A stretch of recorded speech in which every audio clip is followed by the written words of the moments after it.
জলবায়ু পরিবর্তনের দীর্ঘমেয়াদী প্রভাবের সঙ্গে তাল মিলিয়ে উঠতে পারছে না ইরাক। স্থানীয় সময় মঙ্গলবার ধূলিঝড় আছড়ে পড়ে দক্ষিণাঞ্চলীয় শহর বাসরা ও মধ্যাঞ্চলীয় শহর নাজাফে। ঝড়ের পর চারদিক ঢেকে যায় ঘন ধূলিকণায়। ধুলোর ঘনত্ব এতটাই বেশি ছিল যে দিনের আলোয় সামনের পথ দেখা যাচ্ছিল না। হেডলাইট জ্বালিয়ে ধীরে ধীরে এগোতে বাধ্য হয় গাড়িগুলো।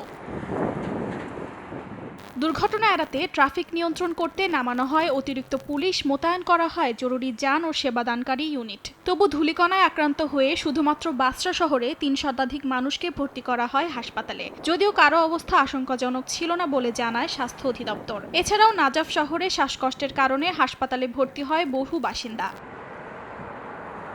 জাতিসংঘ বলছে জলবায়ু সংকটে বিশ্বে পঞ্চম সর্বোচ্চ ঝুঁকিপূর্ণ দেশ এখন ইরাক। খরা, মরুকরণ ও চরম তাপদাহে দেশের 1/3 বেশি কৃষিজমি এখন অনাবাদি, যা শুধু স্বাস্থ্য নয়, অর্থনীতি ও পরিবেশকেও ধ্বংসের দিকে ঠেলে দিচ্ছে বলছেন বিশ্লেষকরা। অর্জিতা শেহজিন, সময় সংবাদ।